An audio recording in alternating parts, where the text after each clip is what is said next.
Morning. If you put a gun to my head and force me to pick one place to railfan for the rest of my life, I would immediately say Galesburg, Illinois. It is probably the mecca of Midwestern railfanning, and that's where we're heading today. I'm pretty excited. It's mostly BNSF, but you do get the occasional run-throughs of the other Class 1s. You'll see maybe a CSX grain train here or there. You'll see Norfolk Southern run-through power. You'll see Canadian National grain trains. There's a lot. And if you know anything about Galesburg, you know that there is one of the largest classification yards on the BNSF system there. And there is a bridge with ample parking space right above it. So we're going to check that out as well. But first, we're going to be driving down US 34 because that mostly parallels the BNSF Mendota subdivision all the way down to Galesburg. And it's not the busiest line. We might see one or two trains if we're lucky. But the real prize is Galesburg. So that's where my sights are set right now. So come along with me and let's go see some trains. After many miles of driving, I reached the tiny town of Neponset, Illinois, where I saw this high green for an eastbound BNSF. In just a few minutes, this H-Gal BRC, a daily manifest from Galesburg to the Belt Railway of Chicago's Bedford Park Yard, makes an appearance.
Along the line between Neponset and Kewanee, I found this massive maintenance of way operation taking place on Main 1.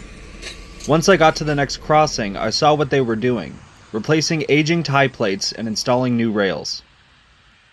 SF detector, milepost 125.9. Main 2, no defects. Repeat, no defects. Total axle 224 out. With the nearby defect detector confirming my suspicions of another eastbound, this SKCK LPC intermodal charges through on Main 2. This train normally takes the Chillicothe subdivision, but today it's been routed on the Mendota in order to stage its arrival and prevent gridlock on the Chillicothe.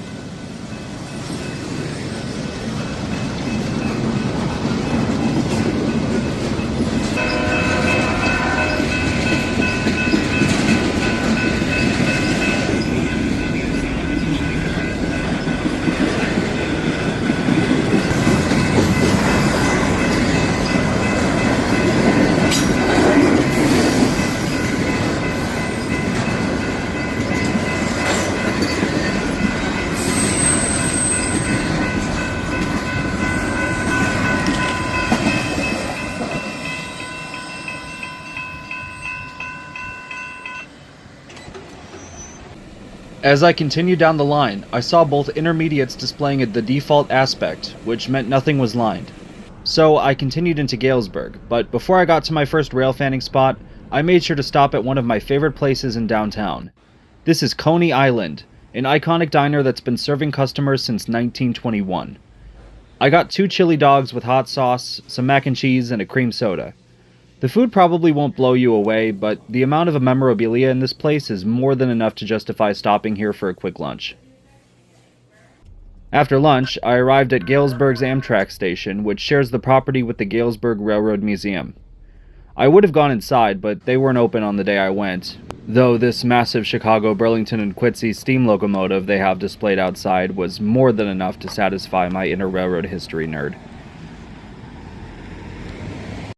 The Galesburg Amtrak station is where the BNSF Ottumwa subdivision splits into the Mendota and Barstow subdivisions, the Mendota heading east toward Chicago, and the Barstow heading north to the Twin Cities. Just south of the station is a massive junction where the Ottumwa meets with the Brookfield and Peoria subdivisions, as well as several tracks leading into the yard. To say this spot is busy is an understatement. It was barely 5 minutes before the first of several trains appeared, this one being Z-Den Chai, a high-priority intermodal from Denver, Colorado to Cicero, Illinois.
This guy isn't an actual train, this is just a yard job pulling down the main line for extra headroom while it's building a manifest. You'll see this very often here.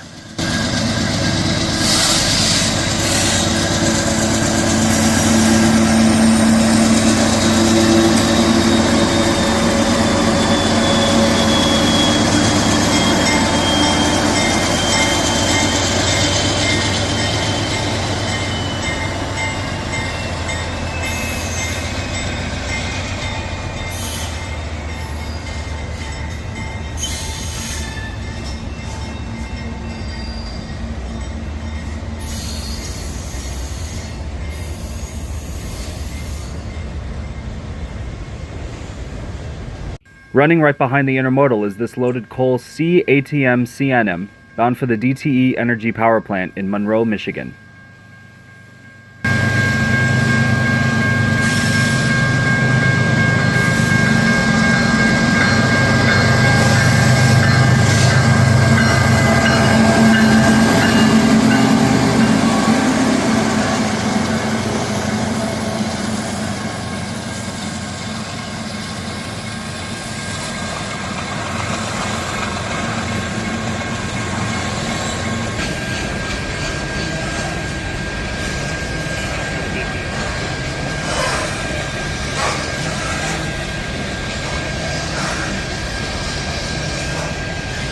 With only one of 3 tracks available, this several hours late Amtrak Southwest Chief arrives in Galesburg with the Phase 2 Heritage Unit in the lead.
The next spot I head to is Peck Park.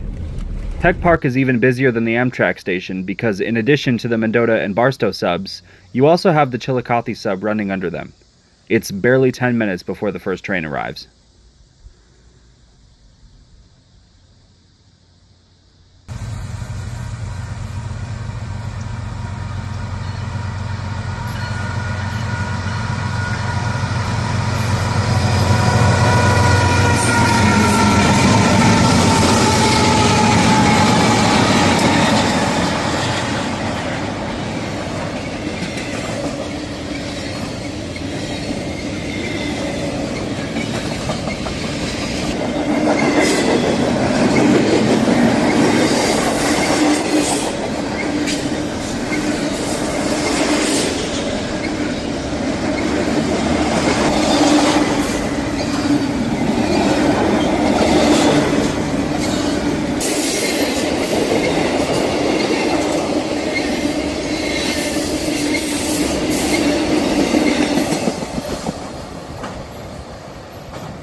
Be prepared for trains to show up on a dime. This is a quiet zone, so if you're not paying close attention, you'll hardly notice when one arrives.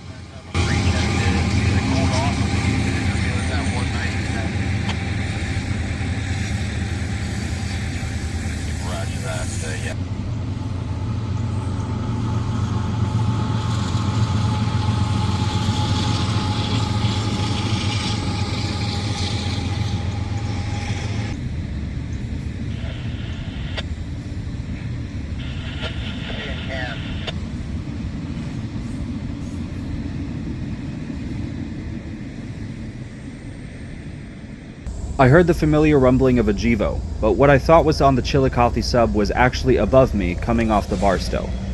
Very hard to tell which direction a train is going without the horns.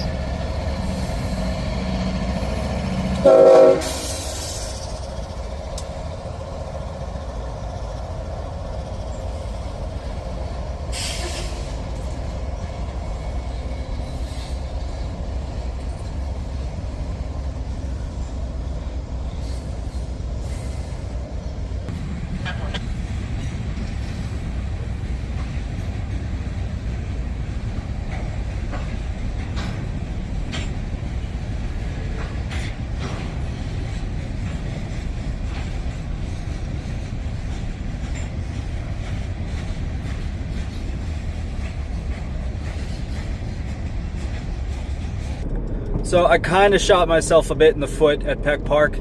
It's very hot outside. I wanted to sit in my car with the air conditioning, but the parking lot isn't really close to the tracks, so I have to rely on audio cues when the trains are coming. Usually that's horns, bells, that sort of thing. But since it's a quiet zone, you really can't tell when the trains are coming until they're right on top of you. And I'll admit it's a good spot to sit if you like just kicking back in a lawn chair watching the trains roll by. I like to be prepared for my shots, so I'm going to head down to the yard, see what I can see from the bridge that they got up here, and from there we'll head west. Just south of town is the massive Galesburg classification yard, and just over the yard is the Knox County Highway 10 with plenty of shoulder space for parking on either side. Here you can see literally everything going on in the yard. There's always something to see by the locomotive servicing shops, and in the distance you can even see the hump they use to sort cars on the south side. There wasn't anything that immediately caught my eye from the bridge, so I got back on the road and continued west. If you need to know anything before coming to Galesburg, it's that if you move somewhere, you're going to miss some trains, and you got to accept that. Because I've been driving down to Cameron, and I've already missed a coal train on the Ottumwa, an intermodal on the Ottumwa, and then 2 more intermodals on the Chillicothe. Now, everything is moving all the time in Galesburg. There's never a time when something isn't moving. So, as long as you stick around in one spot, you're going to see something. It's just a matter of which spot you choose. And if you choose multiple spots in the day, be prepared to miss out on some things. That's all I'll say. I arrived in the little town of Cameron, Illinois, where the Chillicothe subdivision flies over the Ottumwa subdivision. There wasn't much running on the Ottumwa thanks to Amtrak's late arrival, but luckily this eastbound Q-LAC LPC didn't take very long to show.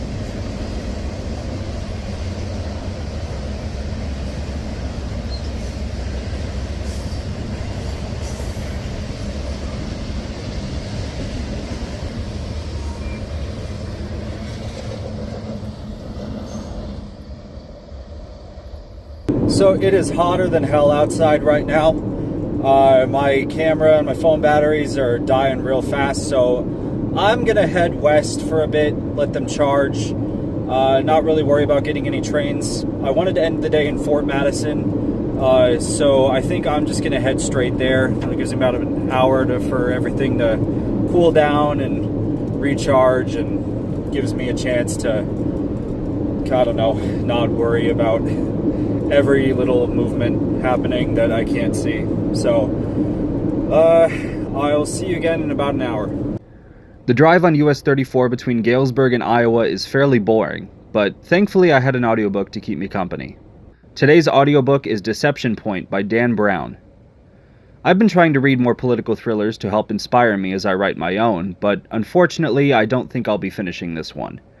It's definitely a product of its time. Let's just say, if I was playing a drinking game where I took a shot every time the author described his main female protagonist in a very weird and sexist way, I'd probably be dead by the end of the third chapter. Arriving in Burlington, I noticed that the BNSF lift bridge over the Mississippi was down, which meant there were trains on the way. I pulled off the highway to find this MBUR-EDY sitting crewless in the yard, with two B-40-8Ws and a Santa Fe Warbonnet-9 in the lead. A friend told me this would be leaving in a little bit, so I decided to set up and wait. Just south of the yard is a curve shot that I always love visiting in the evening, since the light is basically perfect for photography. It may not smell the greatest thanks to the adjacent sewage plant, but when a train showed up you hardly even notice it.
I went back to the north side of the yard in preparation for BUR-EDY to start switching, but little did I know that there were still several coal trains yet to pass. This first one is CATM-PCT, a loaded coal for the Tennessee Valley Authority power plant in West Paducah, Kentucky.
As the crew for MBUR-EDY arrives in the yard, this westbound empty coal from Michigan flies around the curve, bound for Wyoming's Antelope Mine.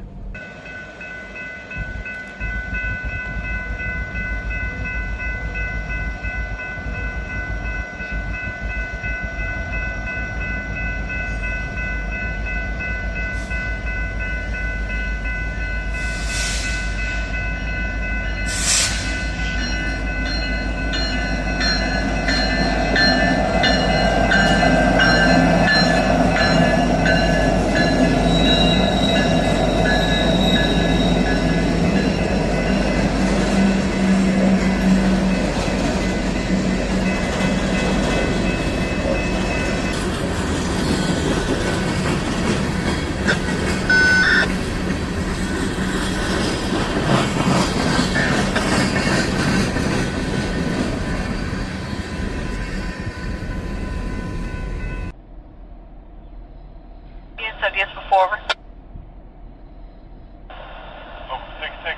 over. Yes, sir, go ahead, over. Getting ready to start some work here. We're currently on 4 track. Need a poke out so we can get over to 11, and then we need to go to the high side of it. 685, see the location there at Main Street for that first move over.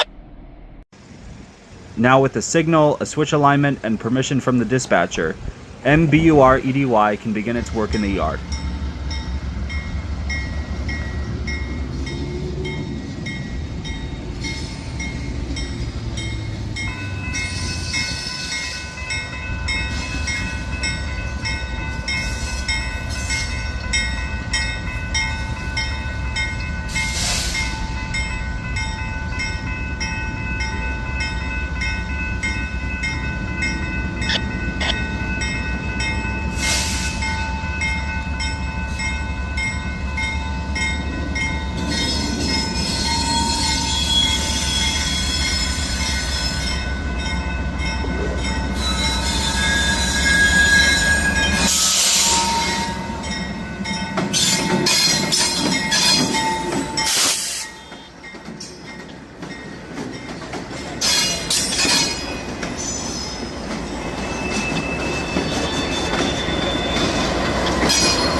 And of course, another eastbound loaded coal shows up. This one also bound for DTE's Monroe plant.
I wanted to end the day just south of here in Fort Madison, Iowa, so after gassing up in Burlington and grabbing a mediocre chicken sandwich for dinner, I hopped on US 61 South.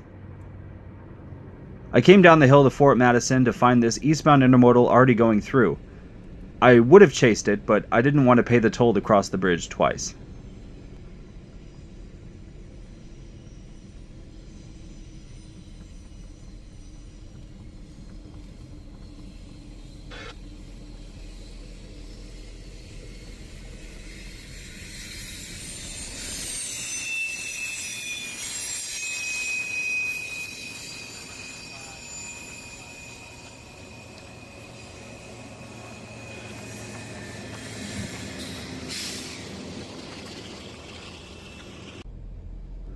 So instead, I worked my way over to the absolutely beautiful Santa Fe Depot, which now serves as Fort Madison's Amtrak station.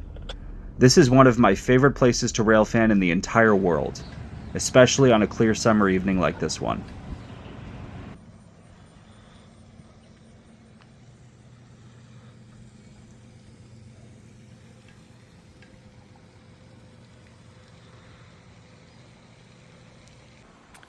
So I made it to Fort Madison. It's about 8 o'clock right now. Sun's only got a few minutes left, but I'm not leaving until I see at least one train through here. I want to cap off this incredible day with one last shot. It took a little while for anything to show up, but after walking up and down the platform and admiring the nearby sights, a high green appeared for an eastbound across the Mississippi River Bridge. A few minutes later, this QALTCHI becomes my last train of the day.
Alright, it's getting late. I got a 2.5 hour drive back home. Saw a bunch of trains today, and I'm very happy. So thank you for coming along with me, and I will see you next time I do this.